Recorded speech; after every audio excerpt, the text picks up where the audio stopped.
espiritual. Vamos a hablar hoy de cómo encontrarnos con Dios en medio de esta crisis y vamos a hablar hoy de cómo enfrentar la pandemia y qué decisiones como familia y como individuos podemos y deberíamos tomar en este momento especial, en este momento específico. Así que permítame hablar un poco de la información que hoy tenemos actualizada en Colombia. Así que le doy la bienvenida a todos los que están observando este mensaje. Hoy que es martes 14 de abril, nos alegra estar aquí con ustedes y permítanme tomar una información oficial del Instituto Nacional de Salud para contextualizar el tema o la reflexión más que todo que tendremos el día de hoy y ya al final, al cerrar esta reflexión, entonces volveremos a tener otro momento de oración para compartir todos esos motivos que ustedes nos puedan hacer llegar.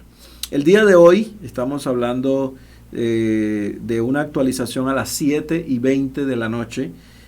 Nosotros tenemos en Colombia, de acuerdo al Ministerio, al Instituto Nacional de Salud, 2.979 personas contagiadas de COVID-19. Además, ese último informe dice que hoy fueron confirmados 127 casos nuevos. Hay unos 15 fallecidos más para total de 127 muertes en Colombia. Pero hay un informe muy positivo de 354 pacientes que se han recuperado. Bogotá sigue siendo la ciudad en Colombia con más pacientes, con más infectados o más afectados por el COVID-19, con 1.242. Y una serie de departamentos que tenemos allí también con un número significativo. El departamento del Magdalena con 66 casos confirmados. Ese básicamente es el informe más actualizado que tenemos. Seguramente ustedes lo vieron hoy en las noticias, lo leyeron en la internet, etc. Bueno, yo quiero iniciar hablando de esto, que es un tema rayado que todos los días escuchamos, que a cada momento estamos recibiendo información, porque quisiera presentarles a ustedes un panorama aterrizado, teniendo en cuenta algunos fundamentos espirituales, algunos pronósticos financieros, algunas, recomendaciones generales que hoy deberíamos tener como iglesia, como pueblo de Dios y además como miembros de esta comunidad que llamamos tierra, donde todos compartimos y donde todos tenemos una responsabilidad social asociada también a ese contacto que tenemos los unos con los otros. Así que en primer lugar, permítanme decirles, efectivamente nuestro mundo actual, contemporáneo, nunca se había enfrentado a una situación como la que estamos viviendo el día de hoy. Nosotros, y estoy hablando de mi generación y la generación anterior y tal vez una más, no había vivido una pandemia que tuviera el alcance que ha tenido el COVID-19 en el mundo.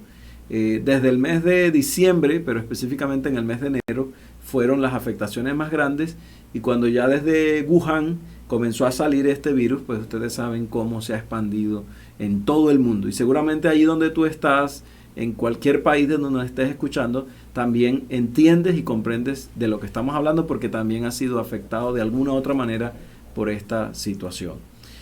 Pero ¿cómo un cristiano debería mirar? Y no voy a hablar de profecía, el próximo sábado tendremos un tema muy importante porque vamos a hacer la continuación del tema del sábado y es cuál debe ser el estilo de vida del remanente, de la simiente y en quién debe estar puesta nuestra confianza. Ahí les adelanto un poquito el tema del sábado.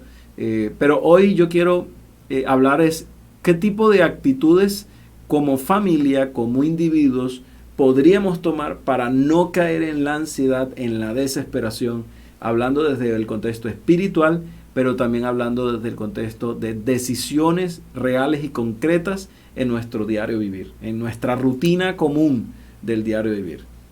Así que lo primero que quiero mencionarles es que esta condición de pandemia que estamos viviendo no era parte de nuestra rutina y tampoco estaba dentro de los cálculos de ninguna persona.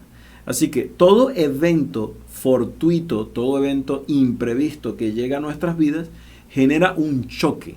Y ese choque se puede convertir en un shock, ¿sí? No solo en un choque, en un golpe, sino en un shock que puede generar pánico, que puede generar un momento de angustia natural por la crisis que enfrentamos. Y esa situación, ese shock, ese golpe fuerte que puede llegarnos a nosotros, de alguna u otra manera también puede asociarse en algún momento con un detonante de otras situaciones que se pueden desencadenar después de haber vivido o estar viviendo ese shock. Así que podemos tener una crisis de ansiedad y esa crisis de ansiedad puede detonar un divorcio en la familia, o esa crisis de ansiedad puede detonar una mala decisión financiera, una inversión equivocada, o puede encauzar o puede desencadenar una demencia colectiva, ¿cierto? Que ya lo miramos en una reflexión anterior. Así que todo shock, todo golpe, todo evento fortuito, imprevisto en nuestras vidas tiene el mismo efecto.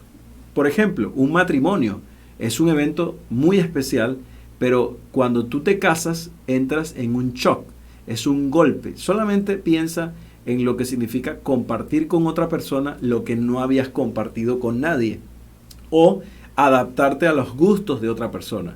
Entonces, cada vez que nosotros pasamos por un cambio o entramos en un proceso de cambio, de shock, de afectación, de modificación de nuestra rutina natural y normal, entramos en ese tipo de shock o en ese tipo de efectos que nos pueden cambiar. Simplemente con esos pequeños cambios nos pueden afectar nuestra forma como vemos la vida, pero también el desarrollo normal de nuestras decisiones, de nuestras vidas.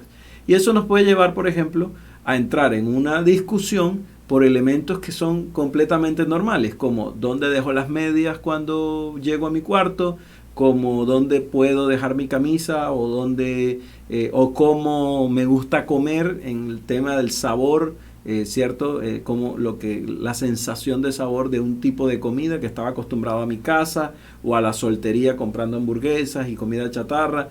Así que, aunque el matrimonio era un evento muy positivo, ese shock puede generar un golpe que me desubica, quedo en algún momento desubicado, no sé dónde estoy, y ese momento de shock puede generar un cambio, un golpe fuerte, y eso genera efectos colaterales, daños colaterales. Entonces comienzo a trastornar mi carácter, trastornar mi ánimo, etc. Y la acumulación de esos cambios, de esos golpes, podrían generar un trauma, ¿sí? La acumulación de esa serie de eventos fortuitos podrían generar un trauma si yo no los he asumido de forma inteligente, capaz, y no he asumido los cambios con una madurez espiritual o con una madurez emocional, con inteligencia emocional. Otro evento que podría afectarnos, para no hablar de eventos catastróficos, por ejemplo, la compra de una casa. Tú compras una casa y es una bendición, pero después que la compras y cuando ya la tienes comprada, ahora tú te preguntas, ¿y esa tubería que estaba dañada, quién la va a arreglar? Debe salir de mí y no tengo más dinero. Y ahora ese piso está muy feo y quiero cambiarlo. Así que las cosas buenas, como un matrimonio, la compra de una casa, la graduación de una carrera, cosas buenas me pueden generar cambios que generan shock en mi vida. Generan un choque, un golpe emocional que me deja desubicado por un momento, por un instante, como un pelotazo en la cara, un balonazo en la cara. Eso me genera un momento en el que yo no veo bien y estoy un poco mareado, y entonces ahora necesito sentarme, pararme un momento, agarrarme de algo para ubicarme en lo que está pasando. Yo me gradúo, es un evento espectacular, lo había estado esperando por muchos años, pero ahora ¿qué voy a hacer? No tengo empleo, soy un desempleado más. Entonces, todas esas cosas me generan, ¿cierto? Esos cambios, esos efectos que son daños o efectos colaterales de un evento positivo.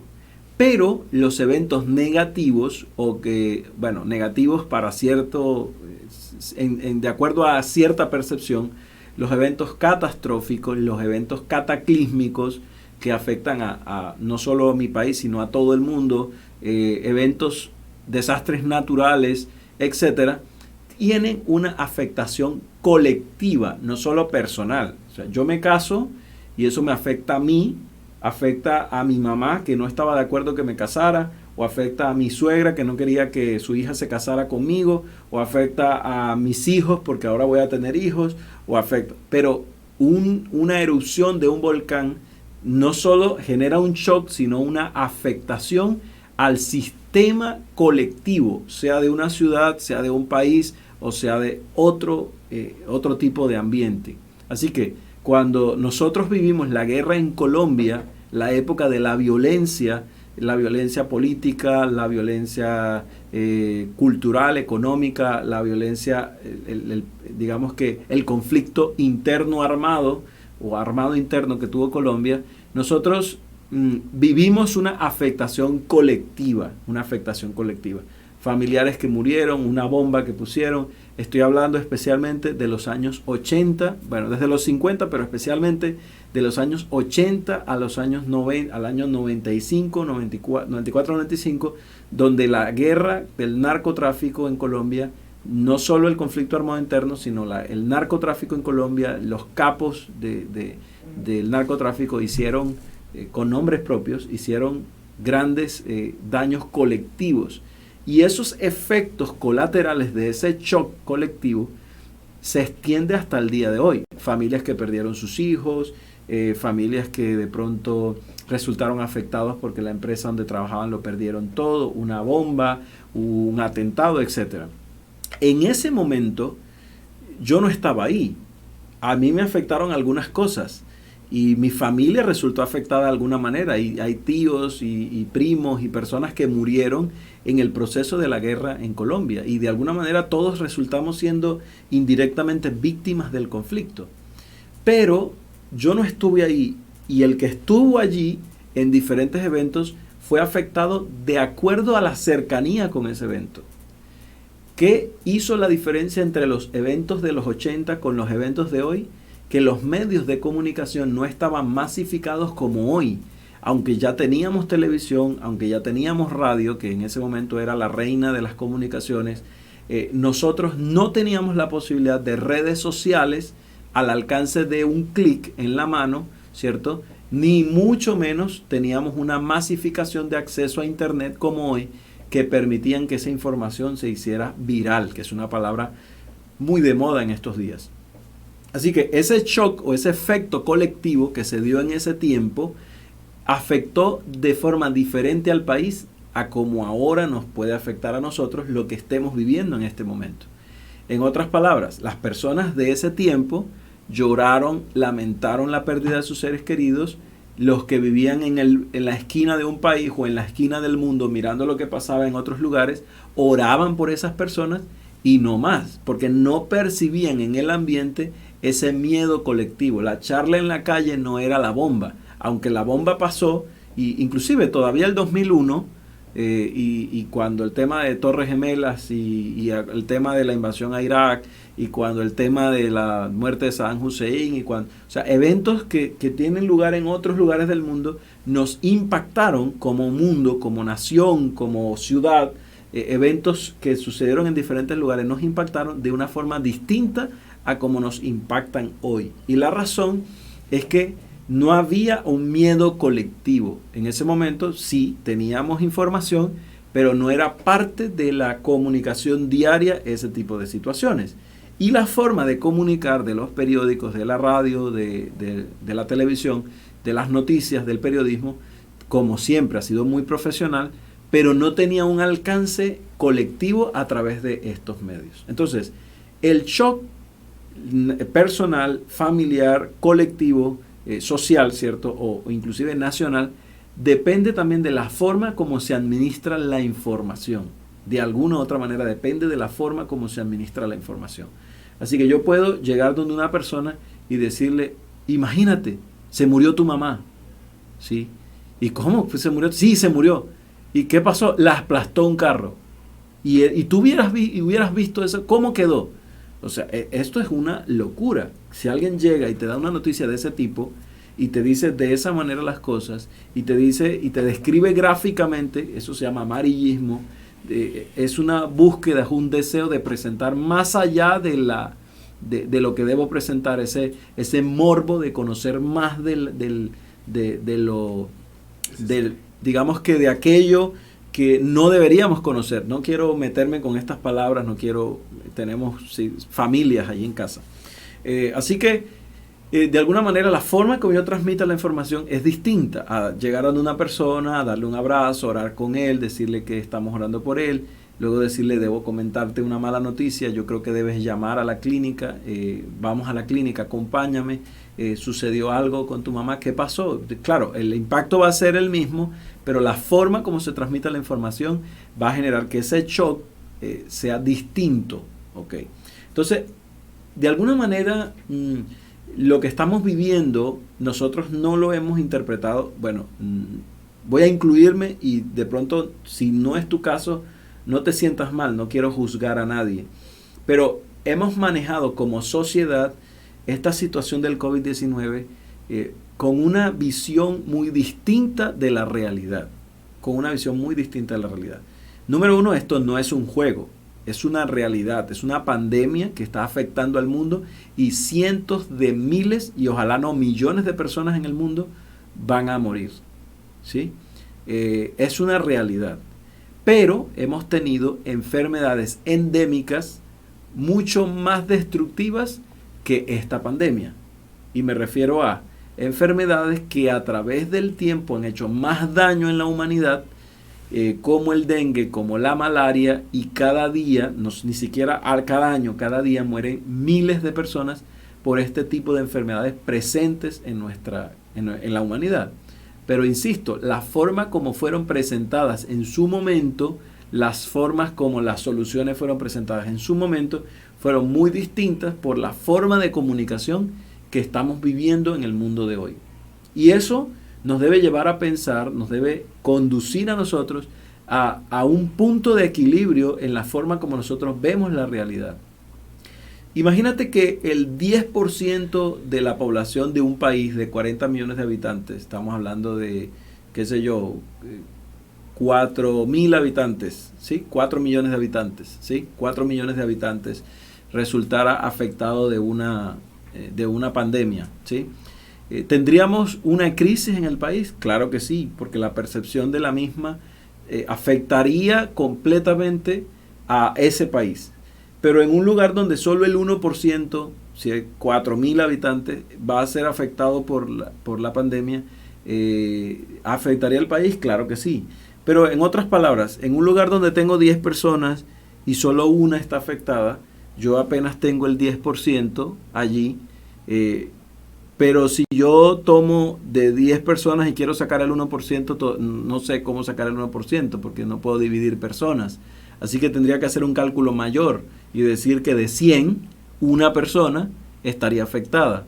Pero el cálculo no da ni siquiera el 1. El cálculo mundial no llega al 1%. Pero digamos que fuera el 2, digamos que fuera el 1. Lo que quiero llevarte es a entender algo. Y es que nosotros estamos frente a una enfermedad muy letal, 10 veces más letal, dijo la OMS, que el H1N1, pero es una enfermedad manejable con una sola práctica específica, y es el aislamiento social, el cuidado de unos hábitos de contacto con las personas que están infectadas. Y esto no significa aislamiento social directo. Esto significa aislamiento social de contacto físico, ¿sí? Y quiero hacer esta diferencia porque cuando yo estoy con una persona infectada, y si tengo que estar relacionándome con una persona infectada, puedo hacerlo de muchas maneras sin perder el contacto con esa persona. Y una de las formas que puedo hacerlo es a través de las redes sociales. Otra de las formas que puedo hacerlo es a través de una llamada directa, u otra de las formas que puedo hacerlo es si tengo un paciente en mi casa y alguien en mi casa está, es con los cuidados y los protocolos necesarios para prevenir el contagio, como una vestimenta especial, una protección especial, un casco que me proteja mi rostro, unos guantes, unos tapabocas, una serie de elementos de protección personal, EPP, ¿cierto?, que yo puedo implementar como protocolos para estar en contacto con esa persona. Así que, en otras palabras, si en mi casa no hay ninguna afectación de COVID-19, si en mi vecindario no hay ninguna afectación de COVID-19, yo podría salir entonces a tener contacto con otros. ¿Qué piensas? No, porque aunque yo sé que esas personas que están a mi lado, esas personas, esos vecinos, esos de la esquina, no están afectados con COVID-19, o eso es lo que yo considero, yo debería evitar el contacto social porque yo podría ser un portador pasivo del virus, o simplemente al contactarme con alguien que no sabe que lo tiene, yo podría tomarlo y llevarlo a otras personas. Pero lo que yo no puedo hacer es, al evitar el contacto con los demás, imponer un estilo de contacto social abusivo donde yo miro a mis vecinos como posibles contagiados, o donde yo miro al personal de salud como posible contagiado, y entonces comienzo a desarrollar una repulsión hacia todo aquello que se llame personas. Y perdóname que lo diga de esta manera, pero nos está pasando que ahora no solo estamos rechazando a la gente contagiada o a una persona que está en el área de la salud, sino a las personas como tal. Estamos desarrollando un miedo a relacionarnos con la gente. Inclusive el miedo puede ser tan grande que hay personas que, aún siendo cristianas, aún teniendo el concepto de Dios, o bueno, no hablemos de cristianos, pero una persona de bien, de principios, ha llegado a un extremo de ansiedad que se para en una ventana a gritarle a sus vecinos: no salgan, no sean locos. O como alguien por ahí me mencionaba hoy en una broma, tal vez, no sé si es un meme o qué será, de que un vecino grabó un video y decía: aquí persuadiendo a mis vecinos que no salgan a la calle hoy. Vecino, no salga a la calle con un arma. Vecino, por favor, entre. Sí, con una pistola en la mano. O sea, no podemos llegar al extremo de afectar nuestra relación de contacto con los demás, porque el tipo de aislamiento es un contacto físico, y eso, al tomar esa medida de quedarme en casa, de prevenir el contacto con los demás, yo lo que estoy haciendo es aislando la posibilidad de que el virus me afecte. ¿Ok?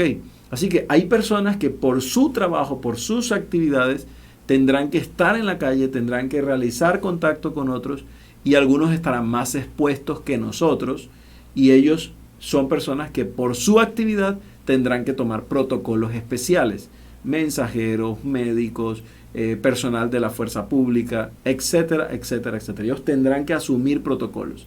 Entonces, cuando yo salgo a la calle de manera irresponsable, yo estoy sobreexponiendo a los que deben estar en la calle por funciones, por responsabilidad social, por cuidado, ¿sí? Entonces, yo lo que debo entender es, bueno, como persona, como habitante de este mundo, ¿cuál es mi responsabilidad al asumir la crisis que estamos viviendo? Número uno, ¿yo puedo estar contagiado? Sí, porque todavía no lo sé. La cuarentena es un tiempo en el que el virus debe incubarse en mí y yo puedo tener algún síntoma o no. Pero si yo no he tenido contacto con nadie que porte el virus, y bueno, como eso no lo conozco, yo estaba en hoteles, en actividades, en reuniones, la única forma de saberlo es el tiempo en aislamiento, en confinamiento en casa, que me permite esperar la manifestación de algún síntoma. Pero imagínate que yo, después que entramos en este confinamiento, me ponga a hacer una lista de los lugares donde fui y comienza a analizar en Santa Marta o en Bogotá, donde estuve también, los lugares donde estuve, y mirar en internet si hay algún lugar de esos donde haya personas infectadas, y comience a analizar la posibilidad, la probabilidad porcentual de que yo tenga o haya sido infectado con COVID-19. Yo ya estoy entrando en otro nivel de locura, de demencia, de alguna manera, porque así no funciona esta situación. Yo necesito mantener la calma, entender que esta es una situación que está afectando al mundo y que necesito simplemente avanzar. ¿Por qué? ¿Qué sucede? Cuando yo entro en una crisis de ansiedad por exponerme a estos pensamientos, buscando fuentes, encontrando razones, motivos, síntomas donde no los hay, yo estoy deprimiendo mi sistema de defensas en el cuerpo. ¿Sí? Hay una pequeña depresión porque mi ansiedad segrega hormonas, segrega digamos químicos en mi cuerpo, que lo que van a hacer es afectar, ¿cierto? Afectar nuestro cerebro, afectar nuestro estado de ánimo. Inclusive la digestión se afecta, ¿sí? Yo no sé si les ha pasado, pero hoy estaba almorzando y bueno, tal vez hay alguien que no ha almorzado hoy, discúlpenme poner este ejemplo, pero yo estaba almorzando hoy y pusimos las noticias, no veo noticias al mediodía, evito ver noticias, pero hoy pusimos las noticias y estaba mostrando unas familias que estaban caminando de Bogotá, de Medellín a Bucaramanga y de Bucaramanga a Cúcuta, iban a pie en un proceso, unas familias migrantes que iban en su retorno. Y a mí me impactó tanto que yo no podía comer más. Me dio un sentimiento, una sensación. Y mira, pasé con mal de estómago en la tarde. O sea, me cayó muy mal el asunto, hasta dolor de cabeza me dio. Tuve que acostarme a dormir, dormí como, qué sé yo, 1 hora en la tarde. Sí, y tenía mucho que hacer. Pero la afectación de lo que yo veo, de lo que yo escucho, constantemente puede trastornar mi sistema digestivo, mi metabolismo, puede trastornar la forma como yo estoy asumiendo. Y no estoy hablando de la vida espiritual, estoy hablando de la vida física, del metabolismo de tu cuerpo, de la realidad que tú estás viviendo. Entonces, yo no puedo espiritualizar todo lo que está a mi alrededor. Dios me hizo un ser humano, un ser vivo, con una responsabilidad social. Soy un ciudadano de este país, de este mundo, un habitante, y necesito asumir una responsabilidad de cuidado, de respeto, de prevención, porque imagínate transmitiéndole a los niños una sobreprotección, transmitiéndole a los niños en mi casa o a las personas o a los estudiantes o a mis compañeros de trabajo una sobreprotección o una información equivocada o transmitiéndole a otros hábitos equivocados, porque cuando terminemos este proceso de cuarentena, de distanciamiento social, vamos a necesitar mucho tiempo para recuperar la confianza del saludo, del abrazo, del beso. Esto no va a ser un tema de la noche a la mañana, porque hemos hecho tanto énfasis en ese aislamiento que nunca habíamos vivido en Colombia y en el mundo de esta forma en nuestra época, que ahora vamos a volver y claro, nos vamos a volver locos. Muchos van a salir, perdónenme la expresión, como caballos desbocados corriendo a la calle, haciendo cosas. Y eso es lo que el gobierno debe evitar, eso es lo que las naciones deben evitar, porque la crisis no ha pasado, es un virus, está en el ambiente, está en las personas, está en los contactos, está en el mundo, y necesitamos tener la responsabilidad de asumir un reto, un cambio, pero al mismo tiempo, si ese cambio que estamos asumiendo ahora se va a otro nivel y sube de intensidad y nos ponemos cansones con ese tema y nos lavamos las manos 10 veces al día y nos compramos todos los jabones que existan en el mundo y nos gastamos todo el dinero en alcohol para desinfectar la casa cada esquina, entonces vamos a entrar en un nivel de demencia también, vamos a entrar en un nivel de ansiedad innecesario. Así que permíteme mencionar entonces cómo yo debería asumir ciertas cosas que son importantes allí. Primero, yo quiero dar algunas recomendaciones antes de ir al texto bíblico de hoy. En primer lugar, mira, están rotando por las redes sociales una serie de audios de todo tipo, Hay personas inescrupulosas que se dedican a grabar y producir información en audios, videos, etc. Yo no sé ni para qué ni cómo lo hacen. Y a veces hasta quisiera uno saber quién lo hace. Pero son audios y son informaciones que simplemente buscan crear pánico en la sociedad. Esto tiene unos efectos positivos sobre la economía o negativos en algunos casos. Y quienes los hacen con o sin intenciones de hacer ese daño, tienen un objetivo. Así que cuando una persona genera un pánico en algo específico, puede aumentar las ventas de un tipo de productos en el comercio, o cuando una persona genera un pánico respecto a inversiones, puede aumentar inversiones en ciertas líneas de inversión. Bueno, es un tema técnico que no voy a entrar allí, pero usted necesita aterrizar en la información que recibe, y no en la información que recibe tanto como en la información que reenvía. Yo necesito ser responsable de la información que reenvío. Yo no puedo cerrar mi WhatsApp, no puedo cerrar mi Tinder, no puedo cerrar mi Twitter, no puedo cerrar mi Instagram, no puedo cerrar mi Facebook, no puedo cerrar mi correo electrónico a las personas que me rodean, a los contactos que tengo. Pero sí puedo limitar la información que comparto con los demás. La información que comparto con los demás. Así que, número 1, las informaciones que tienen que ver con teorías de conspiración no tienen ningún propósito positivo en ninguno de los contextos. Teorías de conspiración son informaciones que generan pánico colectivo, que destruyen la capacidad de las personas de tomar decisiones conscientes y que llevan a la sociedad a una anarquía, al deseo de rebelarse contra todo lo que se llama autoridad. Y forman nuestros niños y jóvenes en un ambiente de anarquía, literalmente, ¿sí? Donde yo no quiero nada que se llame autoridad. Así que información que contenga, digamos que su contenido principal sea sobre teorías de conspiración, que fulano en un laboratorio hizo esto, que sutano, que tal organización, que lo que sea, aún basado en la Biblia, perdónenme decirlo tan claro.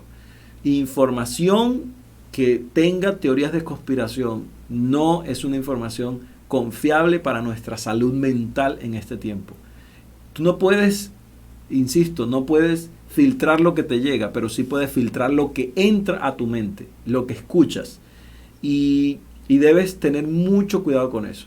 Ahora, esa es la primera información que trae ese tipo de teorías conspirativas. Segundo, información no oficial. Y estoy hablando de, por ejemplo, las cifras de COVID-19 que puede tener un gobierno local siempre serán distintas a las cifras que tendrá la autoridad, el Instituto Nacional de Salud. Por una simple razón. Si yo tengo dentro de mi jurisdicción 100 personas que han sido no diagnosticadas, sino internadas en una clínica o están recibiendo un servicio de atención en salud con sospecha de COVID-19, yo tengo que enviar toda esa información al lugar que se llama Instituto Nacional de Salud o lo que ellos determinen para hacer pruebas. Hasta que no tengamos pruebas rápidas, las pruebas convencionales serán las necesarias. Así que yo envío esas 100 y al retornar los resultados, en la mayoría de los casos, solo el 10% de todas las pruebas que envío podría salir positiva, como va la tendencia. Mucho menos que el 10%, el 1, el 2, el 5, en algunos lugares el 0.5%. Así que de 80.000 pruebas, de 20.000 pruebas, y estoy hablando de todos los países, no estoy hablando solo de Colombia, porque esa ha sido la realidad, esa ha sido la tendencia.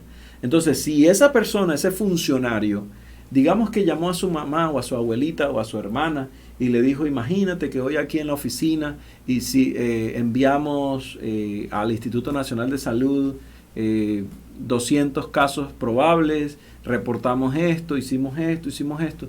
Entonces esa persona grabó un audio y dijo, yo tengo información confiable de alguien que trabaja en la Secretaría de Salud Departamental y esa persona me dijo el día de hoy que hay 200 infectados en mi ciudad. ¿Sí? Y entonces ese audio se lo envió a su hija que está en tal parte, cuídate hija por esto y aquello. Entonces su hija se lo envió a sus hijos y sus hijos, y eso ya se volvió viral. En menos de un par de horas, eso ya está en las redes sociales de, qué sé yo, digamos que 1 millón de personas. Así de sencillo. Porque la información, como yo estoy ávido, estoy abierto a recibir información y tengo pánico colectivo causado por muchas razones que ahora vamos a hablar, pero una es el miedo religioso, el terrorismo religioso, otro es la misma enfermedad, el miedo. Mira, Satanás dice la Biblia que Satanás quiere infundir miedo. Él es el dueño del miedo. Dios es el Dios de la paz. Dios es el Dios de la tranquilidad. Recuerda que los discípulos tenían miedo cuando estaban en la barca. Entonces, el miedo, el temor nos predispone a estar abiertos a recibir información que no es correcta. Así que, aunque una persona tenga COVID-19 y esté infectada, no lo sabrá hasta que eso sea comprobado, se demore o no.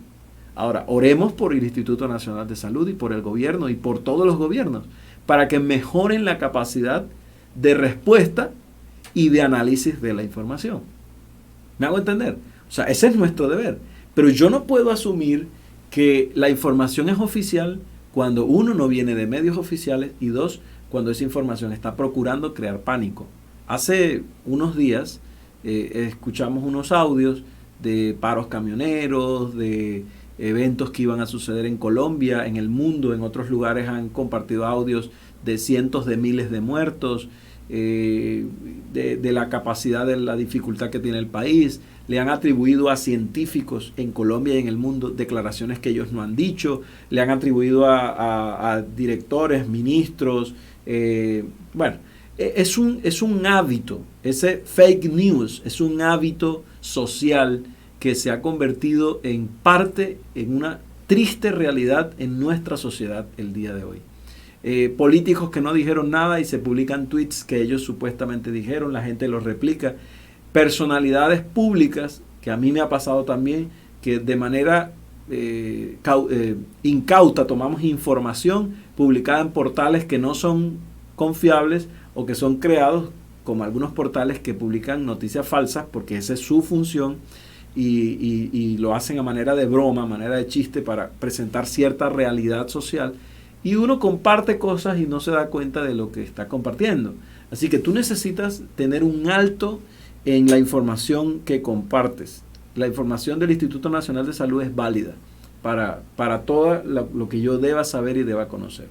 Así que si yo conozco y sé que esa información es la que hay, entonces yo he tomado la precaución del aislamiento social, estoy tranquilo en casa, disfrutando de mi familia, cambiando mis rutinas, estoy practicando los hábitos saludables, estoy leyendo la palabra de Dios, estoy trabajando desde casa, pero además estoy frenando la información que me llega porque el siguiente tópico es la sobreinformación que recibo afecta mi capacidad de respuesta emocional y mi capacidad de respuesta inmune ante una situación pandémica como la que estamos viviendo.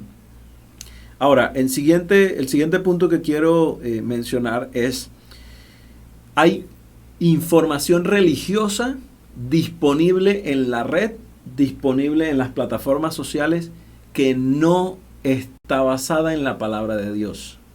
Está basada en presuposiciones, está basada en una afectación, un miedo colectivo, está basado en una forma de terrorismo religioso y está basado también en un fanatismo, es la palabra correcta, en un fanatismo religioso.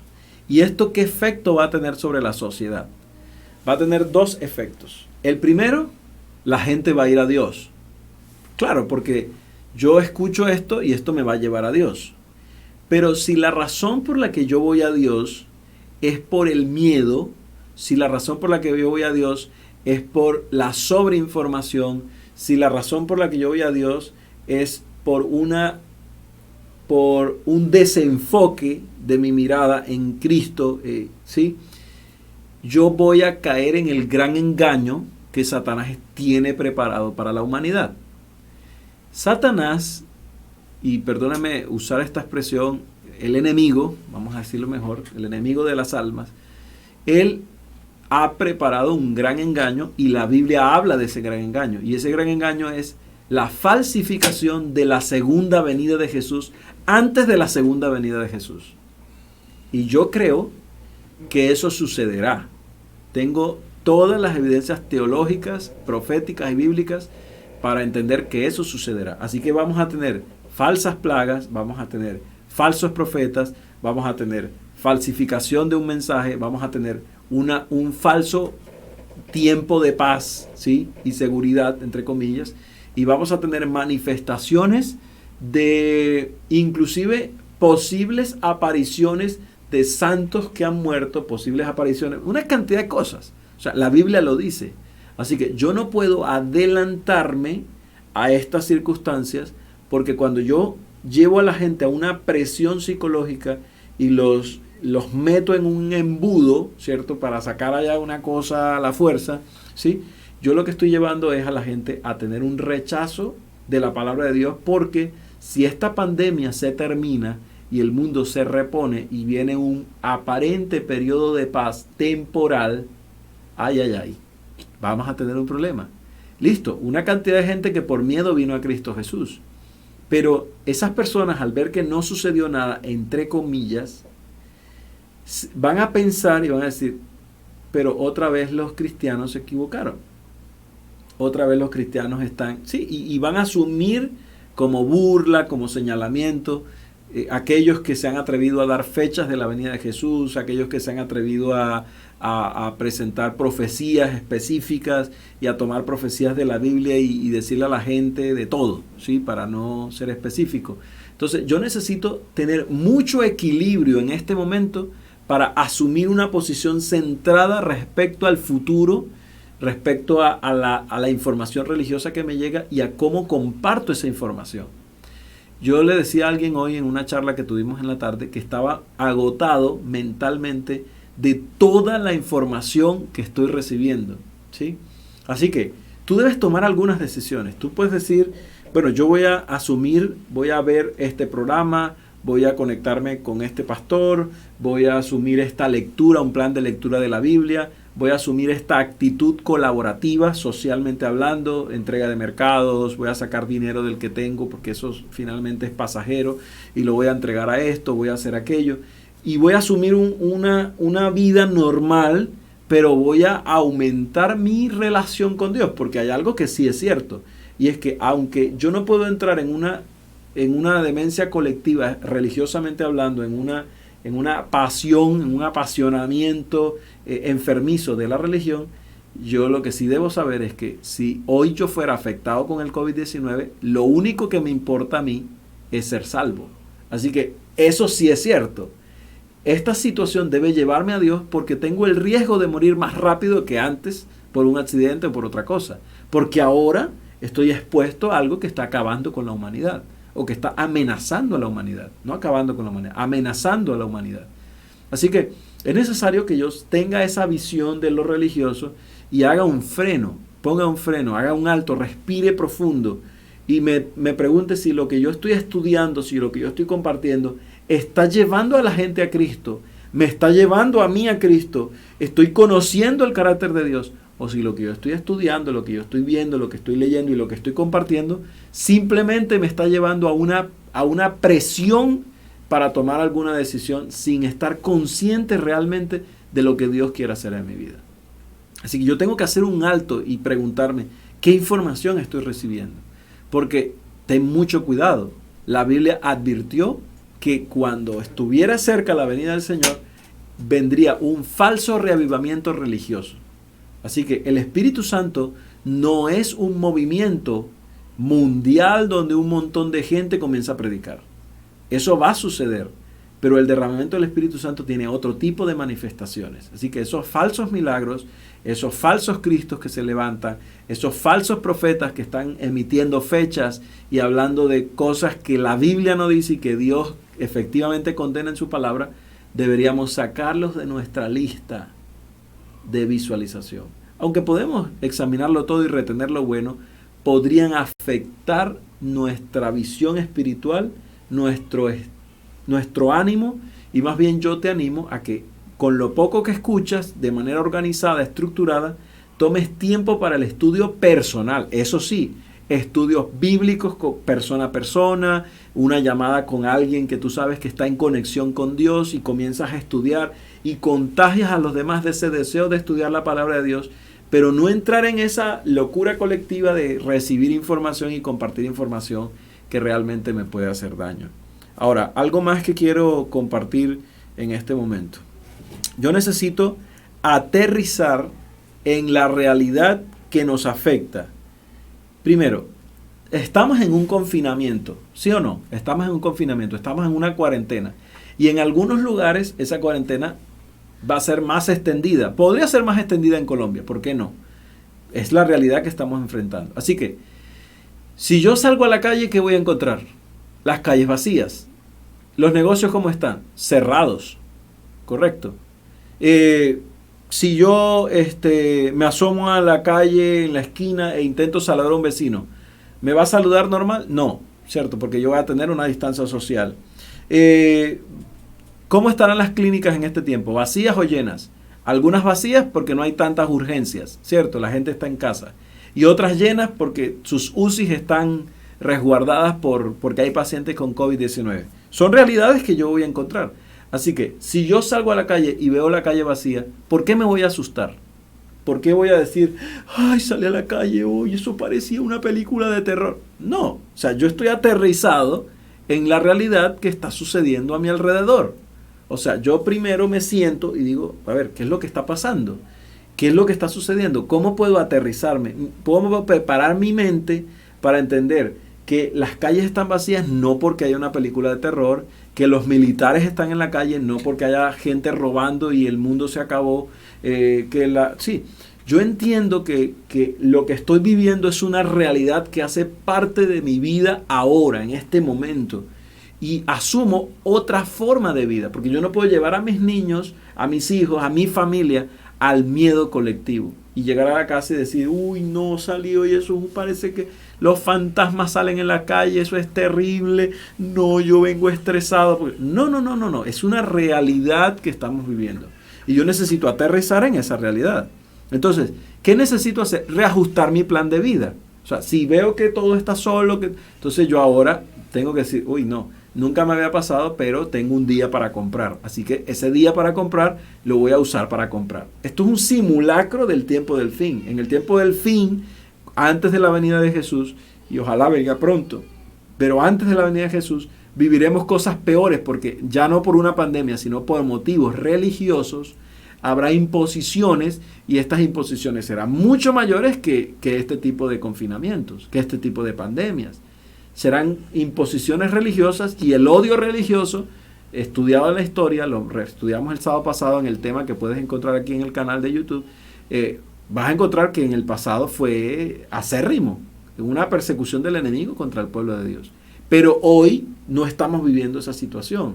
Estamos viviendo una situación que no tiene nada que ver con asuntos religiosos. Hay una pandemia en el mundo y debemos asumir un control social y comunitario. ¿Nos gusta? No nos gusta. Pero si dice pico y cédula, o pico y género, como sea, o de pronto es simplemente una restricción por cédulas par, o una restricción por días, tipos de trabajadores, etcétera, entonces yo debo asumir que esa es la realidad y reorganizar mi vida. Entonces yo tengo una lista de prioridades. Yo tengo que programarme. Antes compraba todos los días porque compraba al menudeo. Ahora no. Ahora me programo para comprar una vez a la semana. O si en mi reorganización de los planes de vida incluye ir a buscar un mercado porque no tengo, necesito buscar una ayuda, buscar un mercado, acceder a una ayuda, yo también me organizo y sé que la persona que me va a dar esa ayuda no puede venir a mi casa hoy mismo porque yo lo necesito hoy. Entonces, yo entro a esa realidad, asumo esa realidad y cambio mi perspectiva de la realidad que estoy viviendo, pongo los pies sobre la tierra y comienzo a tomar decisiones. Porque eso puede afectar mi vida. Entonces, me ha pasado, pastor, ¿cómo así que me prometieron un mercado y todavía no me lo han traído? Y yo digo, oye, ¿cómo es posible? O sea, ven acá, hemos entregado 110 mercados, me quedan 5 por entregar y la gente que piensa que yo los llevé en un helicóptero, sí. O sea, la exposición de estar en la calle, los que reentregan, reenvían. Sí, entonces es una realidad, tú la asumes. Tú asumes que hay una realidad, que esa realidad debes enfrentarla con la ayuda de Dios. Y cuando asumes esa realidad, entonces tú respiras profundo y dices, bueno, tengo que reorganizarme. ¿Qué otra realidad debo asumir y qué cambios también tengo que hacer después de reajustar mi plan de vida, mi diario vivir, mi rutina? Necesito reajustar mi plan financiero, la forma como asumo las finanzas, asumo las finanzas. Y de manera específica, la forma como asumo las finanzas debe incluir que si yo he incurrido en gastos innecesarios, en este momento no voy a continuar con ese hábito. O sea, si debo hacer gastos, yo debo frenar los gastos que son innecesarios. O sea, aumentar el ahorro, disminuir los gastos. Proyectar en lo que tengo, porque de pronto no tengo ingresos, pero también proyectar una forma de negociación con los bancos si tengo algún tipo de préstamo.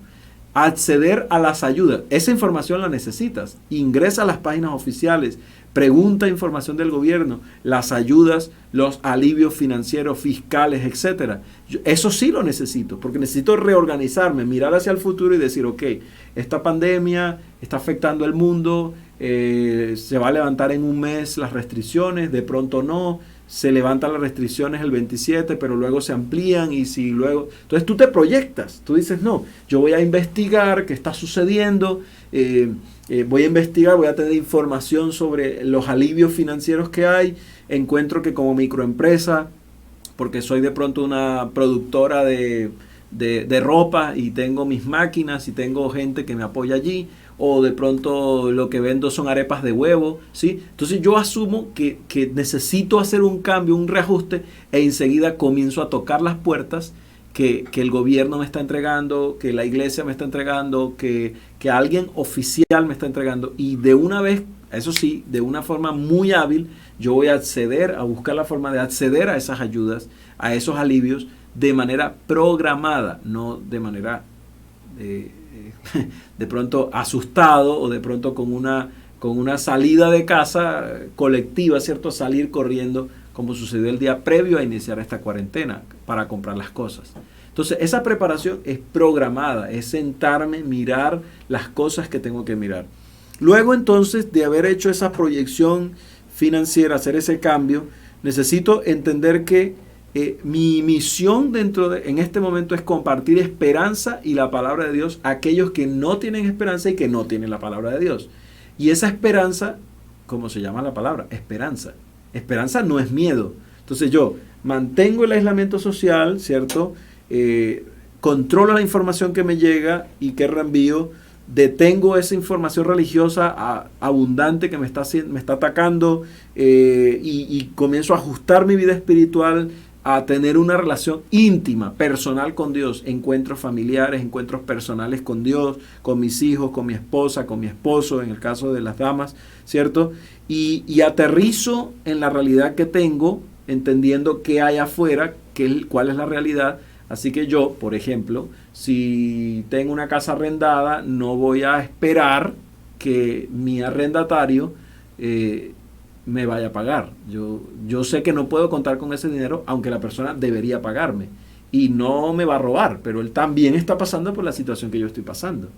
Mi patrón, que me está pagando fielmente mi salario, le cerraron la empresa. Bueno, no le cerraron la empresa, cerró la empresa por la cuarentena porque su empresa no estaba en el medio de los que aplican dentro de las excepciones. Entonces no puedo esperar que él me va a pagar como todos los meses. Entonces yo comienzo a proyectarme en esa realidad y ahí se disminuyen una cantidad de conflictos. Porque tú vas a ver a un profesor llamando a los jefes de un colegio privado y reclamándoles como el colegio irresponsable no tener una preparación. No, si es que la situación que estamos viviendo, claramente nadie estaba esperándola y nadie estaba preparado para eso. Entonces, basado en eso, en esa realidad, reorganizo mi vida, reorganizo las cosas y retomo una visión espiritual. Mencionábamos, estoy resumiendo ya todo, entonces luego comparto esperanza con la comunidad y luego entonces ahora yo me pregunto cuál es mi papel en este momento, en esta situación y cómo debo asumir las situaciones que estoy viviendo. Entonces, ¿qué es la preocupación? Es ocuparme previamente de algo del futuro que no ha llegado. Así que cuando yo me preocupo, me ocupo previamente de eso del futuro que todavía no ha llegado y comienzo a pensar en cómo voy a pagar las deudas del futuro y bueno, que todos van a pensar en eso, yo también lo he pensado, pero a eso le sumo, y si me infecto, y si mis hijos se infectan, y si se mueren mis hijos, y mi abuelita si se muere, y la vecina que la vi salir, y el vecino que es médico, y si de pronto el vecino estornuda en la casa y el aire mágicamente saca el virus así por el techo y el aire acondicionado lo saca arriba en ese filtro y luego sale y se entra, ¿cierto? Y tú comienzas a hacerte un mundo en tu cabeza de cosas que no han sucedido, de cosas que no han llegado o que ni siquiera van a llegar. Tú estás entrando en la preocupación. Entonces, ¿qué es la ocupación y la preocupación? ¿Qué diferencia hay? Yo asumo el presente, vivo el ahora, aterrizando, poniendo los pies sobre la tierra, pero también necesito organizar mi vida, porque es una realidad. ¿Cómo voy a comer? ¿Qué es lo básico? Si los servicios llegan y tengo el dinero de los servicios y mi gobierno o mi país o mi región o mi ciudad me ha dado oportunidad de espera y no me van a cortar los servicios por el estrato en el que estoy o por las razones que sea, entonces yo sé que eso no es prioritario, pero lo primero que hago no es comprar una hamburguesa. Lo que hago es planear el mercado que con ese poquito dinero que tengo debo comprar. Entonces yo comienzo a administrar mi vida, ¿cierto? De otra forma, a priorizar estos pagos, a llamar al banco y decir al banco, ¿cierto? Voy a hacer una refinanciación y no estoy pensando, y los intereses y esto. No, necesitas hacerlo porque luego vas a entrar en otro proceso distinto y es que si tú no organizaste tu vida, entonces más adelante sí vas a tener problemas de otra índole, ¿sí? Porque todos estamos viviendo la misma situación, todos en el mundo, nadie se escapa. Gobiernos, presidentes, gobiernos en general, autoridades religiosas, autoridades financieras, autoridades del control y del cuidado de lo público, ¿cierto? La fuerza pública, militares, todos estamos bajo la misma circunstancia, pero cada uno debe asumir un papel. El médico, el personal de la salud, el papel de enfrentar en un hospital, en una clínica, sea de camping o improvisada, un hotel, sí, o una clínica formal, debe enfrentar la atención de esta pandemia y de las otras cosas naturales, ¿cierto? El gobierno tiene una responsabilidad de administrar los recursos. Pase lo que pase, creas tú que son corruptos o no, ellos tienen esa responsabilidad y hay órganos de control que están encima de ellos. Ese no es tu papel, ¿sí? No es tu papel. Yo no tengo que preocuparme por algo que no es mi papel. ¿Cuál es el mío entonces? Quedarme en la casa. Asumir el aislamiento social, asumir esa realidad, responsablemente pensando en mis hijos, pensando en mi esposa y reorganizarme, ¿sí? Yo por lo menos les quiero confesar, para mí ha sido difícil porque yo he tenido que salir y por mi actividad religiosa yo estoy dentro de una de las excepciones. Y si tengo en casa o en algún lugar, en un banco de alimentos, 100, 200 mercados y debo entregarlos, yo no puedo exponer a otro hermano y decirle vaya usted. Ha sido difícil y he tenido que salir, pero ya asumimos otra metodología en la que ya yo no tengo que salir, en la que podemos pagar un domiciliario, una persona que está certificada, que tiene todos los elementos de protección y ya él, si no asume su protección, porque ese es su trabajo, yo le estoy pagando a esa empresa o a esa persona y esa persona asume esa labor, él está dentro de esas excepciones porque yo también tengo 2 niños pequeños, tengo una persona en casa que me ayuda y ya tú comienzas a asumir otra actitud de esa responsabilidad. Así que lo más importante en este momento es que nosotros entendamos cómo funciona ese nivel de responsabilidad que debemos tener y cómo administrar esa situación en nuestra vida. Yo quiero invitarte a abrir la Biblia para simplemente abonarle y ponerle la base a todo esto que hemos hablado, porque yo no estoy hablando de cosas que me inventé. Dice la palabra de Dios en Mateo capítulo 6. Mateo capítulo 6, voy a leer el versículo 31 al 34. Dice la palabra de Dios. No os angustiéis pues diciendo, ¿qué comeremos o qué beberemos o qué vestiremos? Porque los gentiles se angustian por todas estas cosas, pero vuestro Padre Celestial sabe que tenéis necesidad de todas ellas. Buscad primeramente el reino de Dios y su justicia, y todas estas cosas os serán añadidas. Así que no os afanéis por el día de mañana, porque el día de mañana traerá su propia preocupación. Basta a cada día su propio mal. Así que este es un mandamiento del Señor. Y el próximo martes de oración estaremos hablando de este mandamiento y de cómo en la Biblia el Señor nos permite aplicar este mandato, asumir este mandato y qué efectos en nuestra salud tiene asumir esta forma de vida. Ya no hablaremos del COVID-19 porque todos lo sabemos, pero sí hablaremos de cómo asumir esta actitud de despreocupación hacia el futuro, de confianza en el Señor, para asumir en nuestras vidas ese cambio en la forma de vida. Así que yo quiero hoy, como pastor, como amigo, hablarte a tu corazón y decirte, mira, en este momento necesitamos mantener la calma. Necesitamos pensar con cabeza fría, asumir las circunstancias que estamos viviendo con mucha madurez. Necesitamos asumir lo que estamos viviendo con mucha entereza, con un espíritu correcto, con una actitud correcta para enfrentar la crisis que estamos viviendo. No podemos perder la cabeza, no podemos entrar en una demencia y en una locura, y mucho menos nosotros podemos en este momento exponernos a, por esa locura en la cabeza, exponer a otros, por estar saliendo a la calle, por estar perdiendo el control, maltratando a nuestros hijos, maltratando a la esposa o al esposo, o simplemente acabando con la vida que tenemos. Porque ¿sabes algo? El COVID-19 se va a ir, pero la esposa no, sigue ahí, el matrimonio sigue ahí, los hijos siguen ahí, el trabajo sigue ahí. Y si tú por la desesperación pierdes a tus hijos, pierdes a tu esposa o a tu esposo, pierdes a tu familia, te desconectas de tus amigos, caes en una locura colectiva al punto de que terminas afectando a otros y terminas destruyendo todo lo que tienes, pues en el momento cuando esta pandemia pase, tú no tendrás una relación con Dios que en la paz, en medio de la paz, esté equilibrada, y que cuando venga una mayor tribulación esté preparada, sino todo lo contrario, una fe tan frágil como una hoja, una hoja de un árbol, así de frágil, ¿cierto? Pero si tú has asumido una actitud correcta, que te ha llevado a desarrollar una confianza en Dios, que te ha llevado a tener el Espíritu Santo en tu vida, entonces te aseguro que el Señor habrá hecho esa obra en ti. Yo estoy orando mucho por ti, estoy orando mucho por tu familia. Tenemos una responsabilidad juntos como iglesia, tenemos una responsabilidad juntos como cristianos, como hijos de Dios. Necesitamos ubicarnos en la realidad que estamos viviendo, ¿sí? Necesitamos respirar profundo.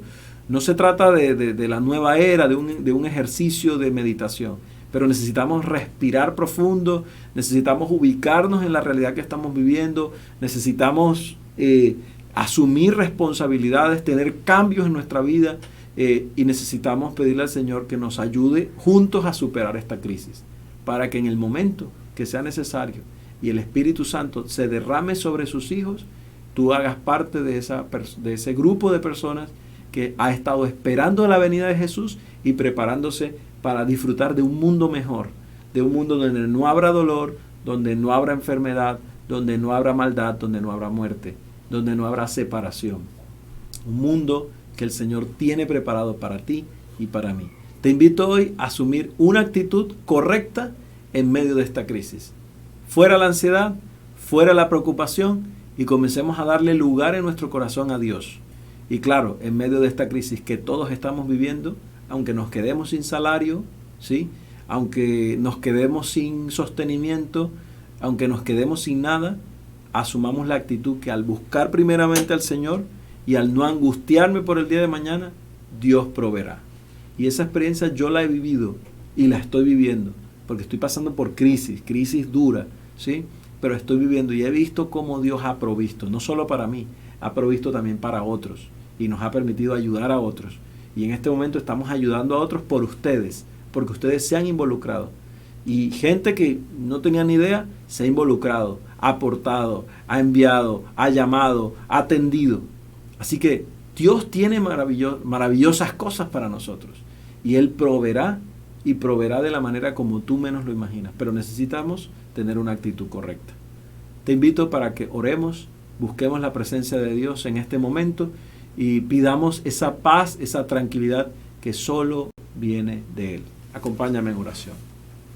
Señor, en esta hora quiero darte gracias, porque tu palabra en este versículo sencillo y maravilloso nos permite reflexionar sobre nuestro estilo de vida frente a esta pandemia que estamos enfrentando.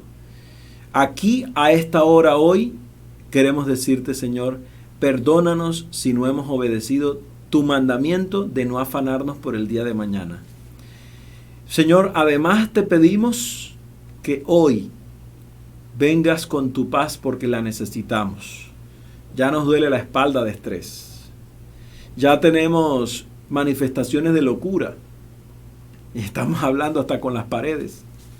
No sabemos qué pedazo de la casa recorrer para cambiar de rutina. Quisiéramos salir corriendo, pero esto apenas comienza. Y comienza no porque la cuarentena vaya a durar un año, pero comienza porque hay una crisis con la que estamos luchando. Esta pandemia que está en el ambiente, en las personas, que está en los sitios públicos, que está donde muchos han estado. Señor, que tú puedas darnos la oportunidad de pasar este tiempo en casa, asumiendo esa responsabilidad social que tenemos, y que tú, Señor, puedas intervenir en nuestra sociedad, en nuestras familias, en nuestros hijos, en nuestra comunidad, en nuestros líderes, en nuestros gobernantes, en el personal de la salud que tiene que luchar día a día, en el personal de las fuerzas militares, la fuerza pública que tiene que luchar día a día, que está en confinamientos, que está también enfrentando esta situación. Oramos por nuestros presidentes, oramos por nuestros concejales, nuestros gobernadores, oramos por nuestros alcaldes, oramos, Señor, por aquellos que tienen en sus manos decisiones, para que no les tiemble la mano para tomar decisiones correctas, que lleven a la humanidad a protegerse, porque el diablo también quiere destruir y matar, y que aquellos que no están preparados se pierdan. Nos dolería en el corazón si no les hemos llevado el mensaje de la verdad. Por eso te pido, Señor, que si hay alguien enfermo allí en una clínica y está escuchando este mensaje, tú hoy le permitas a esa persona recibir a Cristo Jesús y aceptar la salvación en Cristo Jesús. Que si hay una persona hoy que tiene alguna sospecha del coronavirus, que pueda estar tranquilo porque tú estás a su lado. Que finalmente esta vida es pasajera. Queremos disfrutar de la vida eterna en Cristo Jesús. Pero también quiero orar, Señor, por las realidades que estamos viviendo. No es mentira que los problemas de inequidad social, de falta de agua, de acceso de servicios públicos, la falta de recursos está afectando a una población mucho más vulnerable que nosotros. Así que queremos orar por esa población que realmente está pasando por una crisis, por esa población que está durmiendo en la calle, en albergues, que no tienen algo que comer. Ayúdanos como comunidad cristiana a hacer algo por aquellos que realmente están sufriendo. No dejárselo a las instituciones, a las fundaciones, a los gobiernos, sino que primero ahí con los hermanos de la fe que están cerquitas podamos hacer algo, una llamada, un mensaje, una palabra. Y si hay alguien que está aquí que está necesitado de ti, Señor, necesitado de una solución financiera, una solución emocional a su vida, hoy tú puedas traer bendición para esa familia. Hoy tú puedas traer bendición para esa persona. Quiero orar, Señor, por mis vecinos en este lugar. Y al mismo tiempo, Señor, orar por todos los vecinos de todos los lugares que están conectados en esta hora. En esos lugares, Señor, lleva tu palabra, lleva tu mensaje. Hay hermanos que ponen un parlante en las noches, los martes y los jueves, para que el evangelio se escuche lejos, Señor. Hay hermanos que ponen parlantes el sábado, que sus vecinos están escuchando este mensaje. Yo quiero orar por esas comunidades, por esos vecinos. Quiero orar, Señor, por esas familias, para que tú bendigas y protejas nuestras ciudades, nuestro mundo, pero de manera especial, Señor, que nos des la oportunidad de prepararnos para el derramamiento del Espíritu Santo y de recibir a Cristo Jesús en nuestro corazón. Y que de esa manera, Señor, gocemos de la salvación. Que en medio de la prueba tengamos paz. Acompáñanos en esta noche. Recibe todos esos motivos de oración que hemos presentado. Gracias por acompañarnos, por escucharnos. En el nombre de Jesús. Amén. Amén. Amén.